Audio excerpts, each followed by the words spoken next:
Welcome to the critique. Today we are analyzing the LastKeyboard compounding build model, a strategic manifesto and operating system designed to rapidly scale an AI agency by leveraging reusable intelligence and a daily production cadence.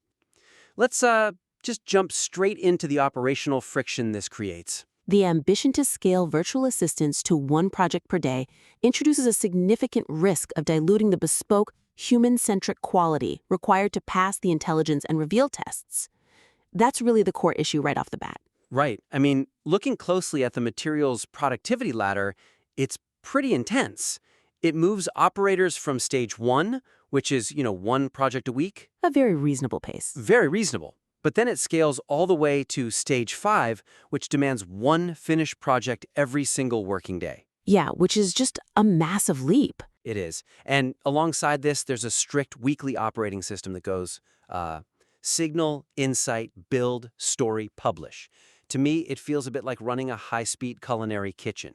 You are promising a Michelin star bespoke dish, but you're demanding fast food volume. Right, exactly. How do you keep the chef's unique touch when the conveyor belt moves this quickly? Well, the short answer is you probably don't. And that highlights the weakness here. There is this huge tension between the stage 5 mandate of one project per day and the strict mandate in the quality requirement that explicitly states AI should not create generic sameness. Right. Because, a single operator running a daily cycle like that is inevitably going to face severe fatigue. Totally. Consciously or unconsciously, they're going to start over-relying on templates just to survive the quota. Yeah, grabbing whatever's closest off the shelf. Exactly. And that potentially turns the compounding machine into a generic factory that totally fails the hidden opportunity test of actually finding the client's deeper problem. I can see what you're going for here, but to be fair to the source material, it does explicitly state that template should be used to remove repetitive work, not to remove thought.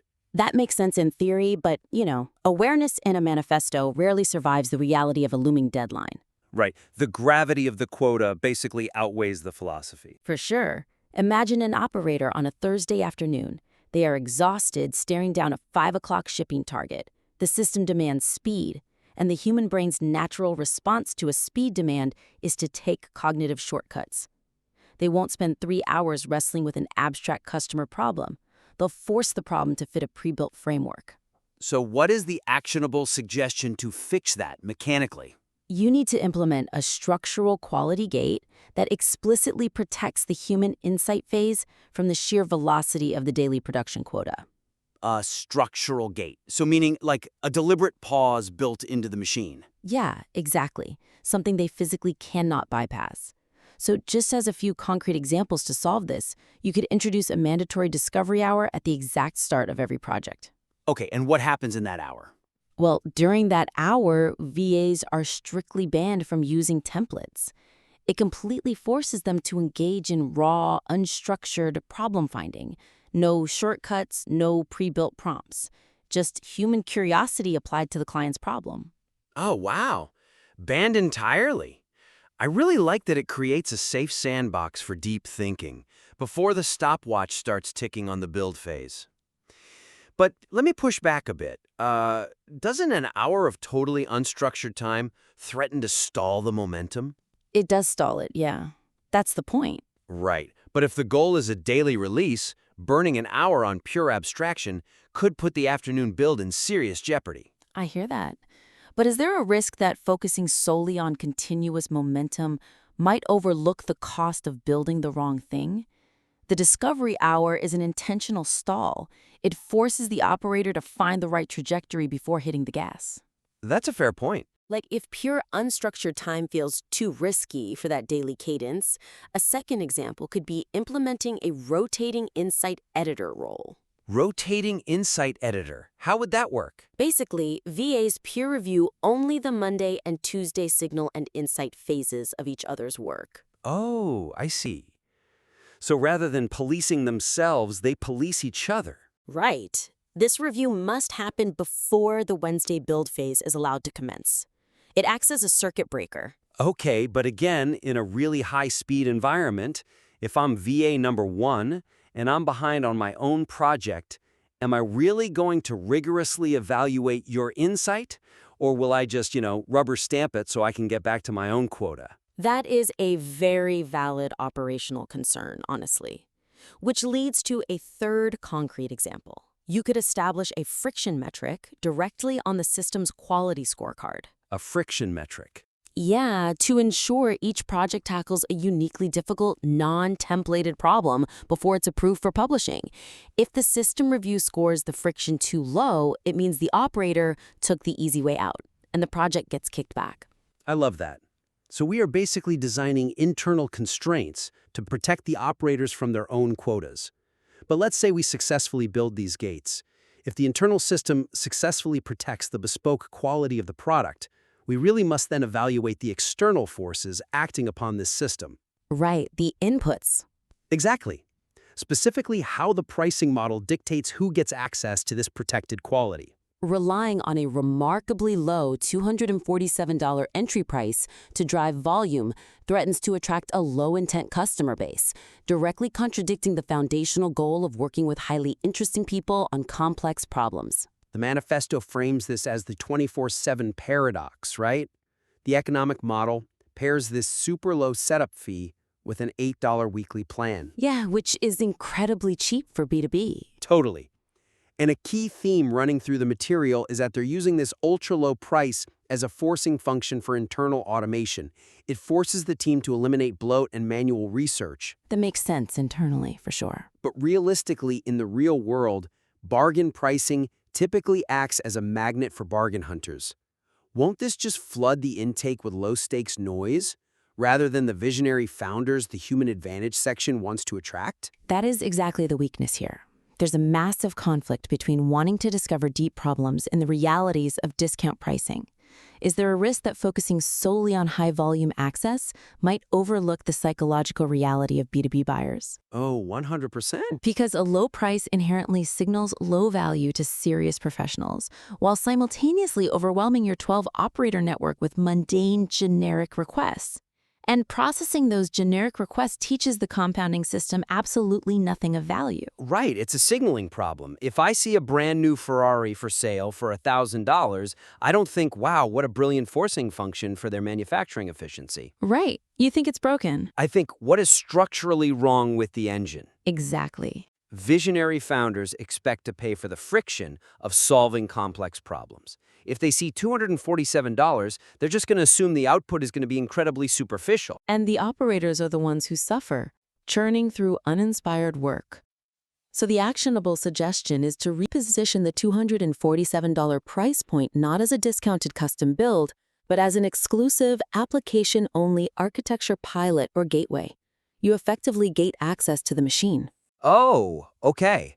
So we're repositioning the narrative around the price, not fundamentally changing the economic model itself. Exactly. You keep the internal forcing function but completely alter the perceived external value. I like that.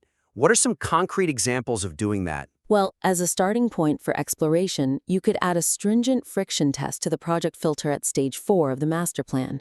Make the application process itself intellectually demanding.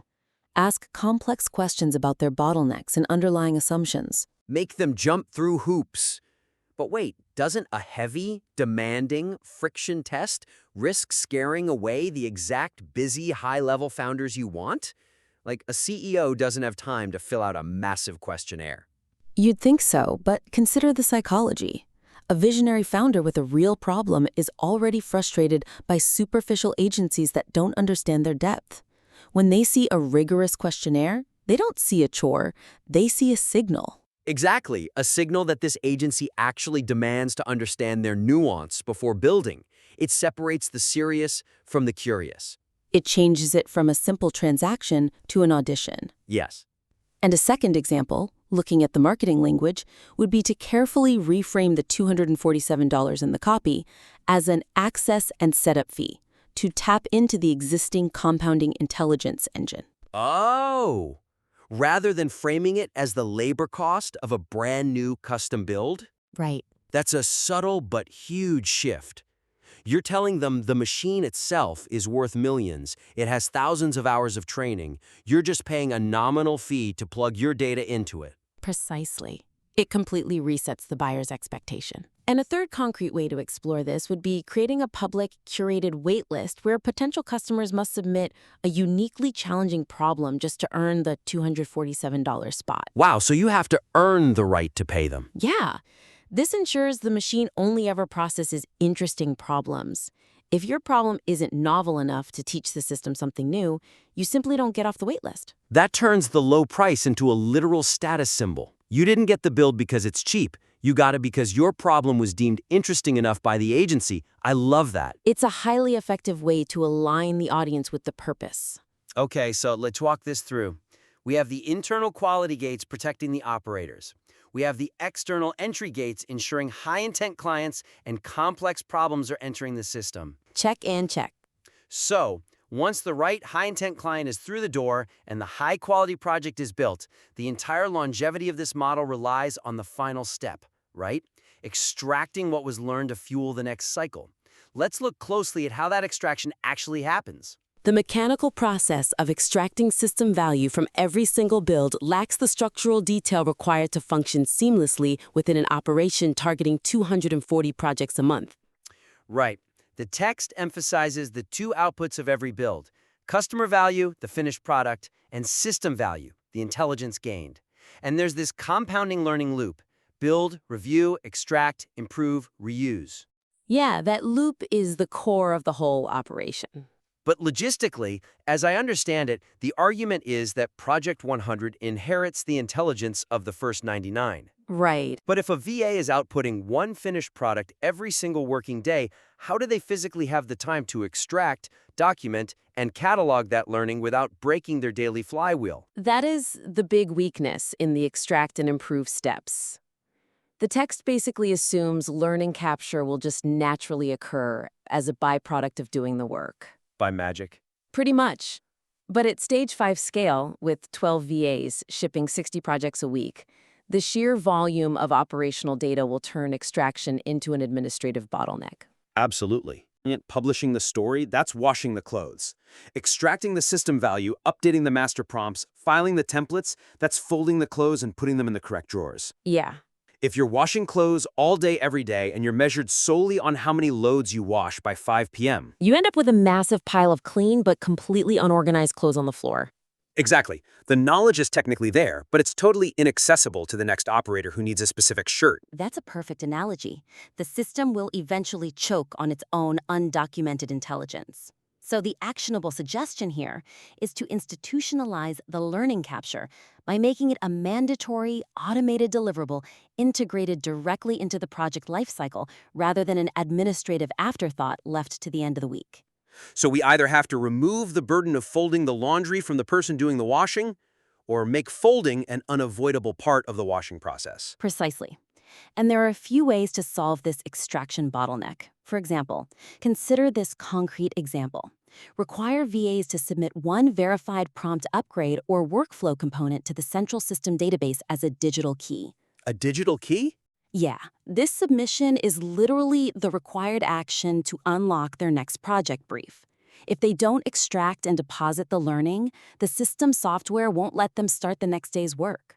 Oh, wow. It forces the behavior by tying it directly to their operational momentum. It makes system value an immovable prerequisite for customer value. Exactly. But let me challenge that. If I'm a VA and I just want to unlock tomorrow's brief, won't I just submit a meaningless tiny tweak, like a typo fix in a prompt? Just to satisfy the requirement. Yeah. Right. You might end up filling the master database with useless micro-updates, which is a real risk. Is the connection between forced compliance and high-quality data fully established? Probably not. Whenever you tie a metric to operational progress, human beings will try to game it. So a second, perhaps more elegant example is transforming the Thursday Tell the Story or flagship episode phase into an automated transcript. Oh, I see where this is going. Instead of relying on a VA to manually write up technical documentation on a Friday afternoon, an overarching AI automatically summarizes, categorizes, and tags that spoken debrief into the master library. So they don't type anything out at all. They just talk about what they built and what failed? Exactly. The VA simply talks through the workflow, which they have to do anyway for the content engine. And the machine does the heavy lifting of categorizing the intelligence. It completely removes the administrative friction. That's brilliant. Using AI to manage the knowledge capture of the AI production system? Yeah, it turns a chore into a natural byproduct. And a third approach could be establishing a failure bounty system. A bounty system? Yeah, where VAs are specifically incentivized, maybe financially or through internal leaderboard status, and rewarded for discovering and properly documenting failures that permanently rewrite the standard operating procedures. I love how that changes the culture entirely.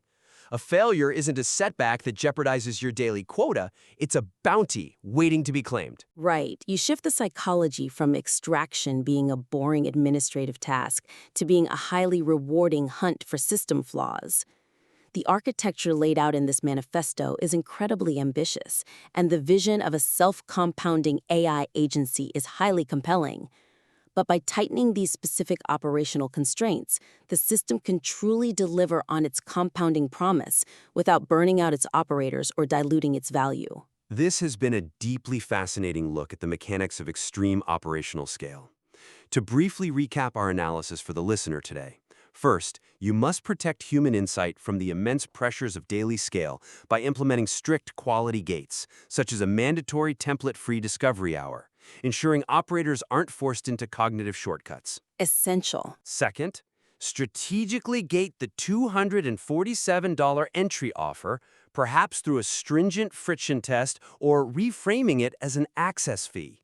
This ensures you're attracting high-caliber clientele and feeding the machine worthy, complex problems rather than generic noise. Absolutely. And third, institutionalize the extraction of system value by making learning capture an automated, frictionless step in the workflow, perhaps through AI transcribed debriefs, so the machine actually compounds rather than just creating an unmanageable administrative backlog. We want to warmly invite the listener to refine this operational model, implement these structural feedback points, and submit the updated materials back to the critique for a future review. Because ultimately, if you are going to promise a Michelin star meal, you have to ensure your high-speed kitchen is built to deliver it without turning your master chefs into short-order cooks. Thank you for joining us.